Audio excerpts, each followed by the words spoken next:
From Hollywood, California, the makers of Old Gold cigarettes present The Comedy Theater, the only radio program that brings you every week the greatest stars in the greatest comedies. Tonight, The Palm Beach Story, starring Claudette Colbert and Robert Young.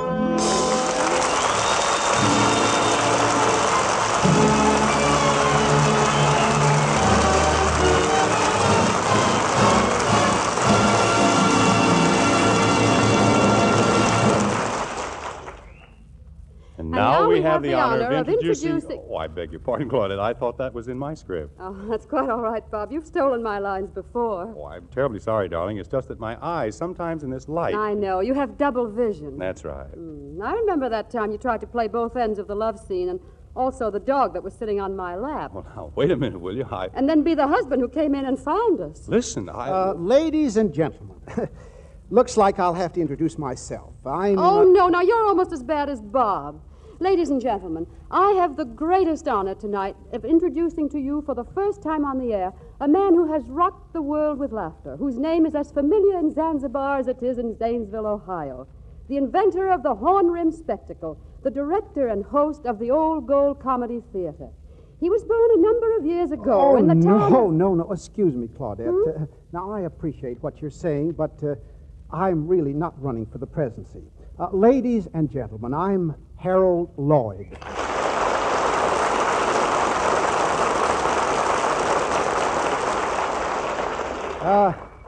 Thank you. I'm delighted to be here, and thank you, Claudette. All right. Now then, let's get down to business. Bob, in the Palm Beach Story, which we are doing tonight, you play Tom Jeffers. Claudette plays Jerry Jeffers. You and Claudette are married, very broke, and having a little argument. Was that unusual? We find you at the beginning of the story browbeating your wife just because a nice old man gave your wife $700. Huh. Did a nice old man ever give your wife $700? We'll disregard that. Claudette, as Jerry Jeffers, what did you do with that $700? Now, don't answer if you don't care to. Well, I paid the rent, and I paid the grocer and the insurance, and had my hair done, and bought this gold lame dress, and had $14 left, which I saved for my husband. Isn't that wonderful? That's all very well, Jerry Jeffers, but there's just one little question you haven't answered. What question, Tom? Why? Why this alleged nice old man gave you $700? Oh, no reason. Is that so? No. He just... $700, just like that. That's right. Oh, it was charming. You have no idea how it makes a girl feel to have a man say, "Here's my roll, peel yourself off something nice." Is that so? I suppose sex didn't even enter into it. Oh, of course it did, darling. No, I don't think he'd have given it to me if I had hair like Excelsior and little short legs like an alligator. This is very illuminating. Well, you don't have to get so rigid about it. It was all perfectly innocent. Yeah. He was just a very nice, kind, rich, generous old man. Where did you meet him? You'll die when I tell you. Well, go ahead. Kill me. In the bathtub. In the bathtub? Yes, isn't that a scream? It's a yell. What were you doing in the bathtub? I was hiding from him. Hiding from him? What kind of games do you play around here when I'm out? How much water was there in the tub? Well, I was standing in it, you idiot. Standing in it? In my pink negligee. What's the matter with you? Well, now, look, he was just a funny little old man the manager wanted to rent our apartment to. And as I wasn't dressed yet, I hid in the bathroom. Then he walked in. Some people have no sense of privacy. what did he do then? Take a bath? No, he was just terribly sorry to hear we were losing our apartment.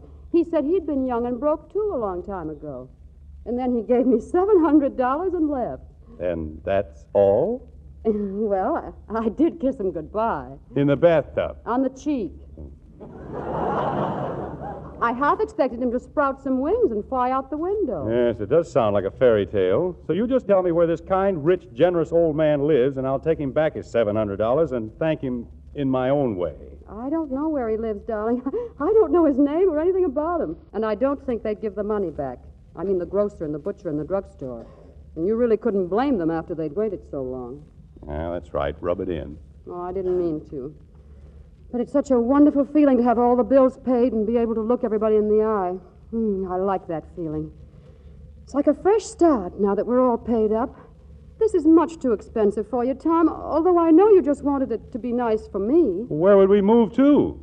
Well, I wasn't thinking about me. I just meant you. Huh? Look, darling, I'm no good for you. Honestly, I can't cook or sew or whip up a little dress out of last year's window curtains. I'm just a millstone around your neck. Just when did you get this idea? This afternoon? No, I've had it for a long time. Now, don't you see? By yourself, you could live in a little room somewhere or even move in with your brother and pay your bills and maybe even get ahead a little. Yeah. Who would you be moving in with?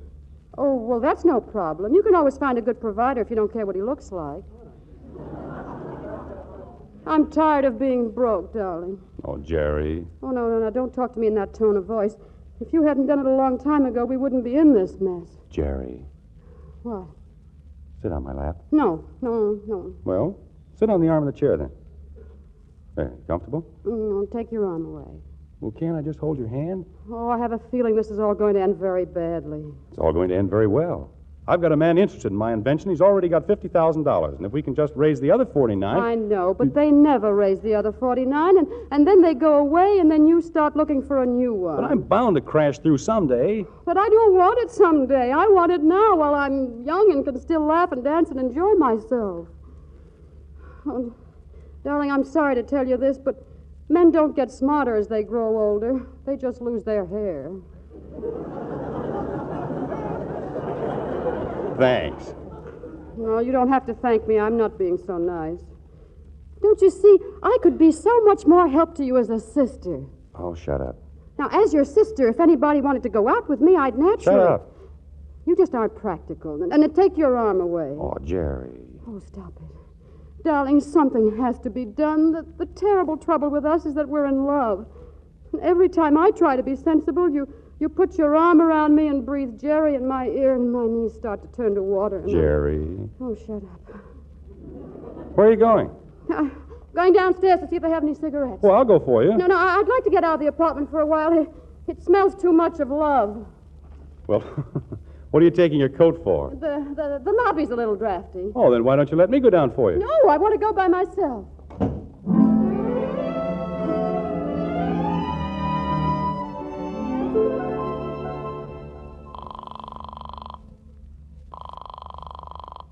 Hello?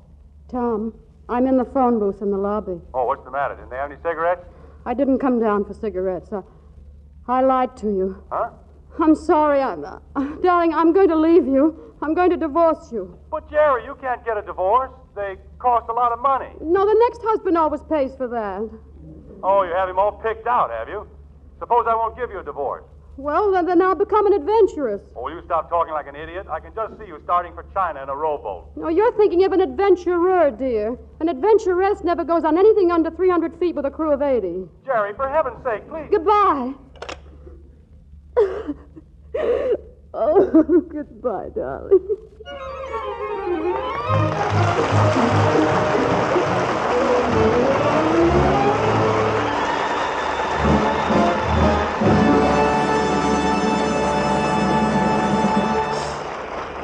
And so the curtain falls on... Hey, wait a minute. What? That's not a cue for a sound effect. Sound man, come here, please. Yeah, what do you want?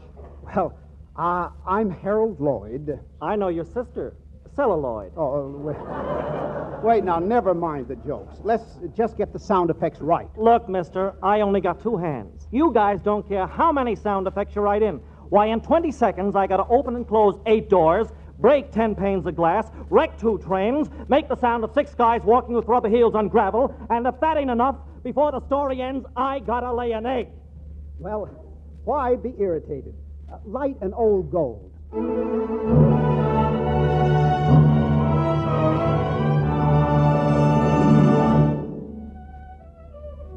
So, Jerry Jeffers, you went to Palm Beach.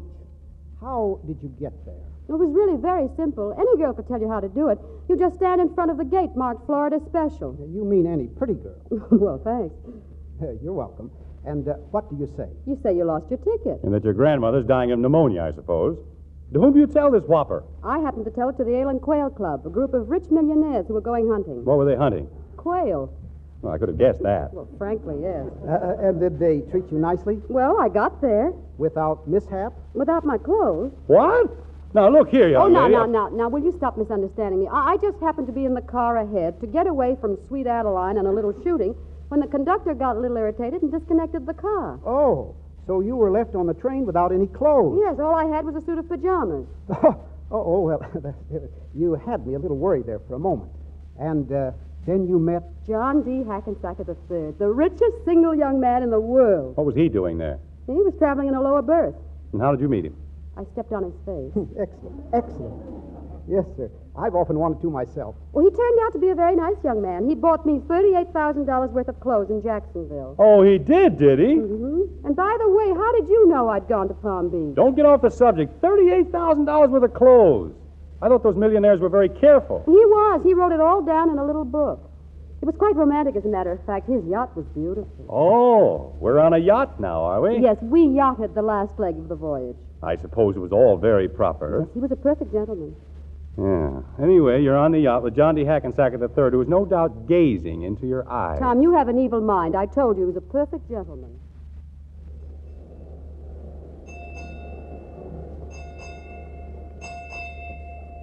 Do you write everything you spend in that little book, Mr. Hackensack? Well, it isn't really as bad as it looks. It's just something I learned in childhood. It pleased my grandfather. I write it all down, but I never add it up. Oh. You know yachts are very dull. Yes, I can see what you mean. They are less dull, however, with you aboard. Well, thank you, Mr. Hackensack. Please don't misconstrue what I said. I assure you that I didn't mean anything in any way out of the way. Oh, I trust you, Mr. Hackensack. Your trust is not misplaced, Miss... Miss? Jeffers, Mrs. Geraldine Jeffers. Oh, yes, what a beautiful name. You have left your husband, I take it? That's right. You know, I really don't approve of divorce. Oh, well, isn't the Princess Centimiglia your sister? I was afraid you'd bring that up. Hasn't she been divorced 5 times? No, thrice. She was annulled twice. Oh, I'm sorry. Did he beat you? Who? The brute you were married to. Not often. No. A drunkard, I presume. Not a congenital one or anything like that. Are you going to marry again or give up the whole distasteful idea? Oh, I might weaken again if I found the right man. I see. And what would he be like? Well, just somebody who was reasonably well-to-do so that I could give Tom the $99,000 he needs for his airport. You see, after all, he fed me and clothed me and was very sweet to me. When he wasn't beating you? Well, he didn't beat me very hard, just normally. And if I could give him a sort of going-away present, I'd feel better about the whole thing. I see. I'm not quite sure that you do, but... You're protecting this man again. What? He wishes to sell you for $99,000. What? The man is a vermin. Of all the filthy things I've ever heard of, he should be incarcerated. No court of law would even... How does he want it? In cash, I think, would be nice. So I won't stop the check. I understand. There is a name for such reptiles. Oh, I don't think he'll ever get it. It was just a kind of an idea. No, but I'll not sully the sweet ocean breeze by mentioning it. I'm not in the best of shape, but if I ever meet this Mr. $99,000 Jeffers, I'll thrash him within an inch of his life. Well, then I hope you'll never meet him. I suppose he's large. Well, he isn't small. Ah, this is one of the tragedies of this life. The men most in need of beating up are always enormous.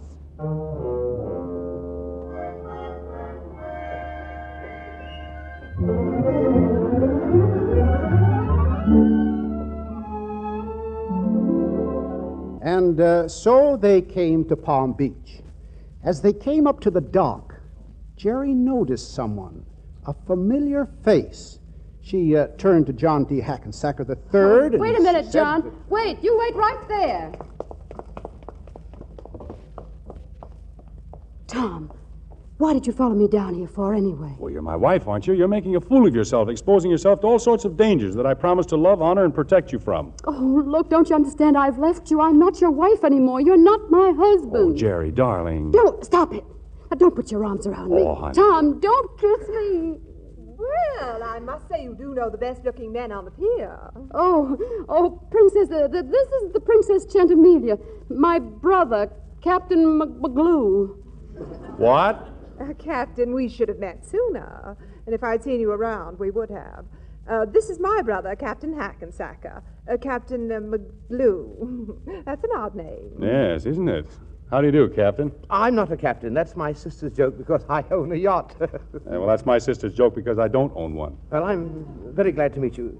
Your sister didn't tell me that she had a brother here. No, I just dropped over and... And of course you're staying with us. No. We wouldn't want to inconvenience you. We'll go to a hotel. Inconvenience us? Bobo puppy. We practically run a hotel anyway. This'll give the servants some exercise. Your brother's a very fine-looking man. You know, you look exactly alike. Really? I suppose he's married. No. He's entirely free. Oh, you don't tell me. Now, look here. Don't pay any attention to Maud, Captain. Her bark is worse than her bite. Yes, that's what you think, Snoodles. And now, Captain, you take my arm. What did you say you were captain of? I didn't say a word about it. Oh, how wonderful it is meeting a silent American again. All my husbands were foreigners, and such chatterboxes. I could hardly get a word in edgeways. They certainly must have been. You know, Captain, I have a feeling that I'm going to like you. They make a handsome couple, don't they? Pardon? My sister and your brother. It would be nice if something came of it. Oh, yes, wouldn't it? Be wonderful for him. The captain's a big fellow, isn't he? Yes, isn't he? You look exactly alike. Oh, yes, don't we? You know, people always tell us that.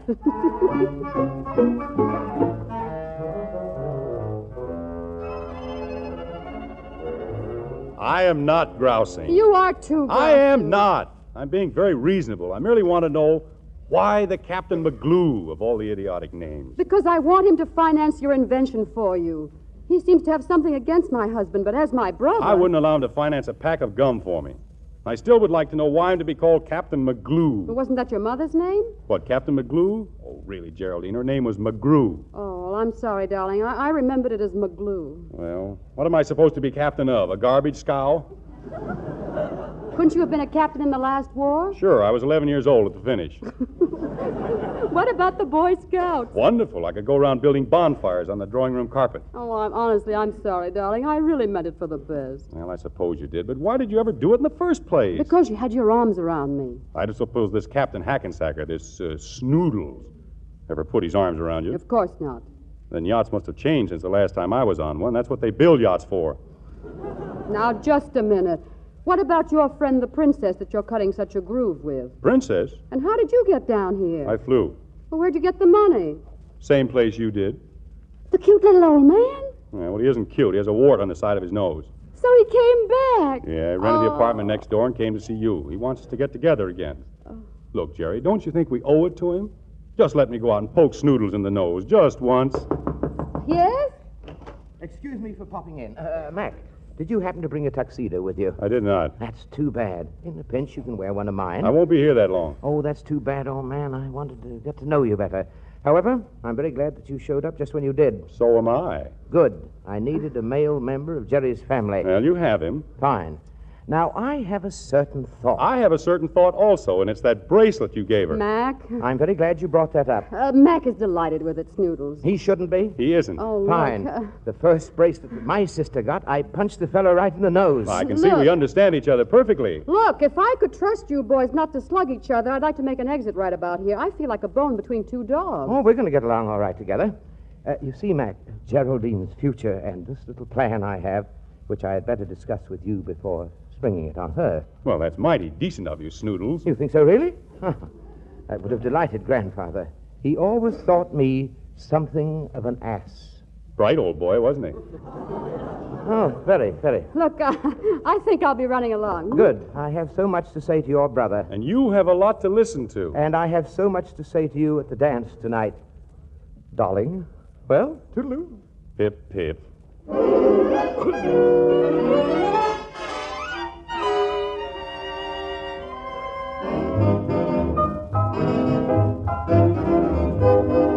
Isn't the music divine? I'm dancing on clouds. Oh, you have a nice little voice. Oh, thank you. I used to sing in college. With a mandolin? Yes, but I wouldn't play it around the house. Would you be around the house much? Not any more than you wanted me. I have an office. Not that I do much in it. Say, perhaps Max would come and help me. Oh, that would be wonderful. You two could plan the airport together. What airport is that? Oh, the most remarkable invention you ever heard of. A suspended airport right in the middle of a city, stretched like a tennis racket. Really? You know, I might be able to help him. In fact, I will help him. Why not? You will? Of course I will. Up to a certain point. How much will a working model cost? I mean $100,000. I think I'll be able to do it all right. Let's consider the model built. Oh, Snoodles, you're wonderful. You don't like to dance with me, do you? Oh, yeah, yes, certainly. Well, then why do you let me flop around? Oh, I'm sorry. That's better. What's Jerry's husband like? Who? Oh, just a flop. A big flop? Yes, any way you take it. Well, he won't be such a flop with $99,000. Snoodles will give it to him all right. What's this about $99,000? That's how much her husband wants. You mean before he'll give her a divorce? Oh, I love you like this, with lightning flashing out of your eyes. Did she tell you that story? Why should we talk about that heel when you're here? Did she tell you that? The big muscle in your arm contracted and squeezed me deliciously. Do it again. Now listen, No, you listen to me. I've got so many sweet things to say to you. You know, Geraldine, I've never been so happy before in my life. You freed me of a certain timidity from which I've always suffered. And now with you and Mac in the airport, I can see great days ahead, full of fun and everything. I'm sure of it, Snoodles. By the way, I have a little surprise for you later tonight, so don't be surprised. Well, what is it? Well, if I told you what it is, then you wouldn't be surprised anymore. Well, I wouldn't do anything too surprising if I were you, Snoodles. You never can tell how those things are going to turn out. I'm persuaded you'll be delighted. I certainly hope I will be. Yes, if you'll just leave your window open onto the balcony. Why, Snoodles! Oh, no, it's not what you think, really. When I climb, I get dizzy.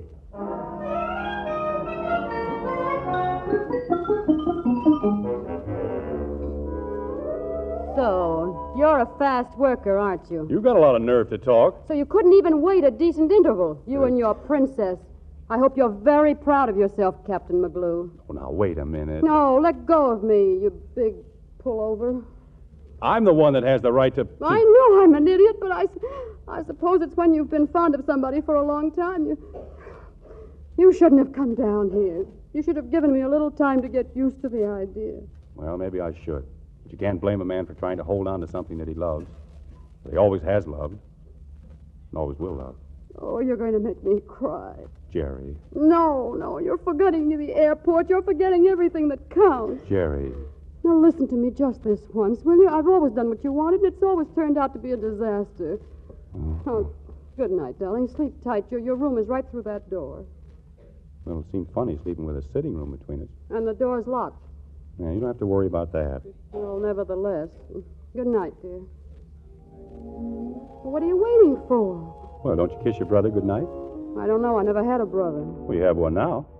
Oh, don't be silly. What in the world is that? Well, that must... Oh, it's that Snoodle's surprise. Why, he's got a whole orchestra down there. Oh, he shouldn't do things like that on a night like this. Oh, Jerry. Don't start that again. You really want it that way? Please, Tom, it has to be that way. There's no other way possible. Okay, I guess you know best. Good night, dear. I'm ready to get undressed now. Yes, of course. I'm just a brother. We're big children now. Yes, good night. Okay, Jerry. Good night. Oh, Tom. Huh? Just a minute. I can't get the zipper in the back of my dress. Would you mind before you go? Glad to. They're not making zippers like they used to. Nothing's like it used to be. Well, you'll have to come over here to the light. Here, is that all right? A little too high.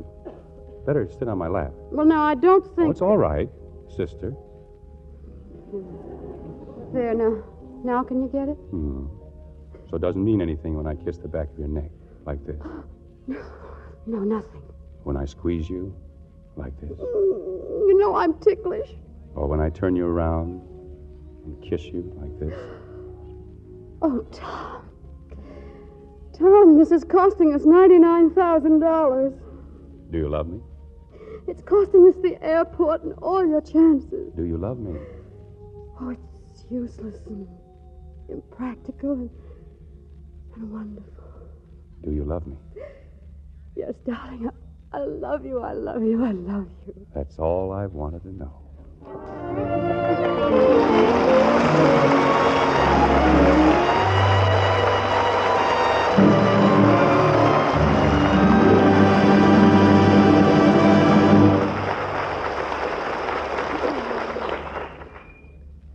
Claudette, Bob, that was wonderful. It's a great story. But, look, you haven't told the audience what happened to John D. Hackensacker III Oh, he married my twin sister. and the princess. She married my twin brother. Well, that sounds simple, I think. But, look, with all these twins running around, are you sure that you were married to the right partner? Of course we're sure. Or are we? Huh?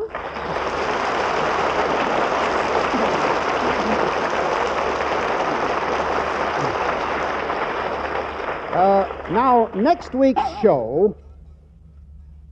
Something wrong, Carl? Something? Everything's gone wrong today. My first violinist has broken his second string for the third time. 3 of my musicians are wearing brown shoes with their tuxedos. 2 of my musicians aren't wearing any shoes at all. My tuba player has the hiccups, and everything he plays sounds like a march. Why be irritated? Light an Old Gold. Yes, that's right. Light an Old Gold and enjoy a better tasting cigarette sprayed with apple honey to help guard against cigarette dryness. You know, a really flavorful smoke is swell when you get it at the peak of smoking perfection, not dry and harsh. That's why Old Gold's grand-tasting blend of many choice tobaccos seasoned with costly, flavorful Latakia leaf is sprayed with apple honey. This helps hold in the natural moisture and guards against cigarette dryness. So why be irritated? Light an Old Gold. And when you ask for Old Golds at your cigarette counter, remember this. They've not only tripled in popularity, billions of them are going to the men and women overseas. So if your dealer says, Sorry, we're out of Old Gold. don't be irritated, just keep on asking till he says, Old Gold? Sure, we've got some today. yes, we're sincerely sorry there aren't enough Old Golds to go around. But please be patient, and we'll keep on doing our very best to get them to you.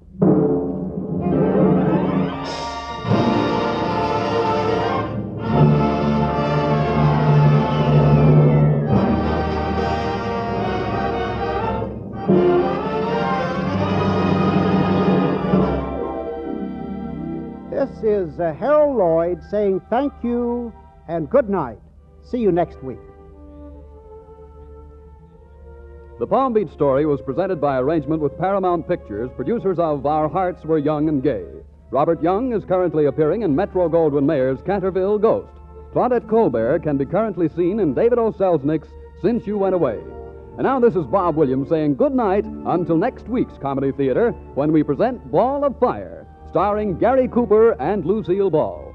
And in the meantime, why be irritated? Light an Old Gold. Enjoy a better-tasting cigarette sprayed with apple honey to help guard against cigarette dryness. And listen to Old Gold's other great new show, Which is Which, with Ken Murray as MC, Richard Himber's orchestra, and famous stars of stage, screen, and radio, or their reasonable facsimiles. Tune in Wednesday night on another network. Consult your newspaper for time and station.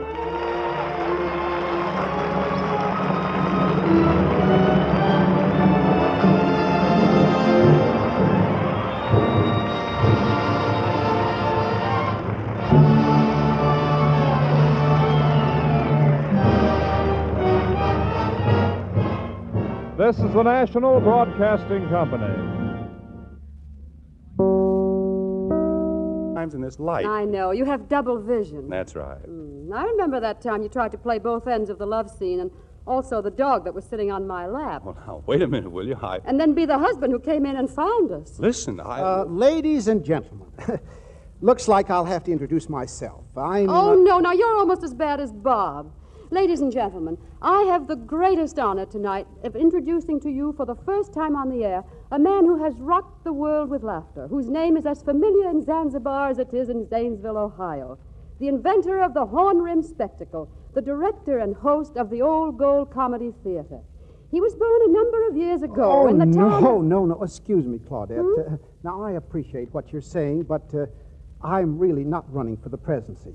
Ladies and gentlemen, I'm Harold Lloyd.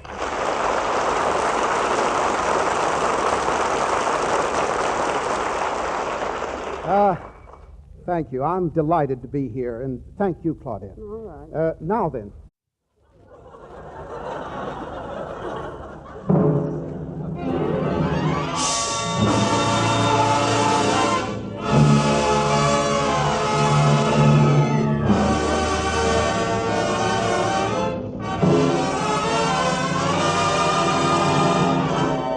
From Hollywood, California, the makers of Old Gold cigarettes present the Comedy Theater, the only radio program that brings you every week the greatest stars in the greatest comedies.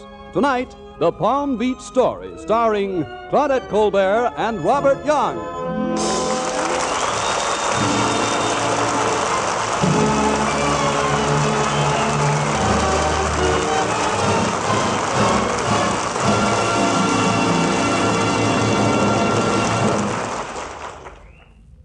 Now we have the honor of introducing... Oh, I beg your pardon, Claudette. I thought that was in my script. Oh, that's quite all right, Bob. You've stolen my lines before. Oh, I'm terribly sorry, darling. It's just that my eyes sometimes... That's right. Oh, it was charming. You have no idea how it makes a girl feel to have a man say, "Here's my role. Peel yourself off something nice." Is that so? I suppose sex didn't even enter into it. Oh, of course it did, darling. No, I don't think he'd have given it to me if I had hair like Excelsior and little short legs like an alligator. This is very illuminating. Well, you don't have to get so rigid about it. It was all perfectly innocent. Yeah. He was just a very nice, kind, rich, generous old man. Where did you meet him? You'll die when I tell you. Well, go ahead. Kill me. In the bathtub. In the bathtub? Yes, isn't that a scream? It's a yell. What were you doing in the bathtub? I was hiding from him. Hiding from him? What kind of games do you play around here when I'm out? How much water was there in the tub? Well, I was standing in it, you idiot. Standing in it?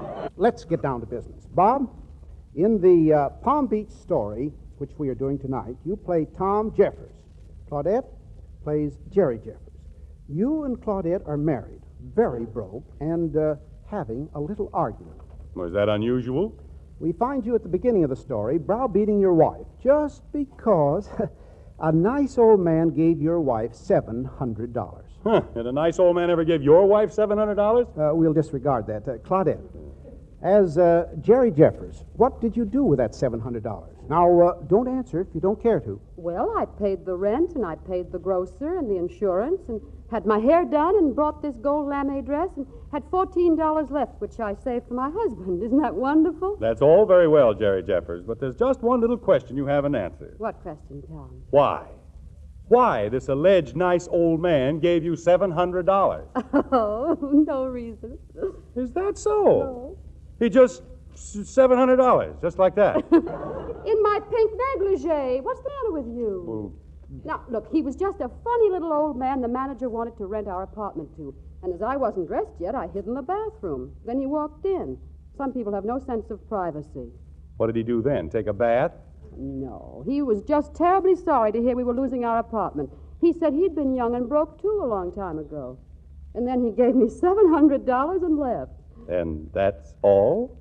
Well, I did kiss him goodbye. In the bathtub? On the cheek. I half expected him to sprout some wings and fly out the window. Yes, it does sound like a fairy tale. So you just tell me where this kind, rich, generous old man lives, and I'll take him back his $700 and thank him in my own way. I don't know where he lives, darling. I don't know his name or anything about him. And I don't think they'd give the money back. I mean the grocer and the butcher and the drugstore. And you really couldn't blame them after they'd waited so long. Yeah, that's right. Rub it in. Oh, I didn't mean to. But it's such a wonderful feeling to have all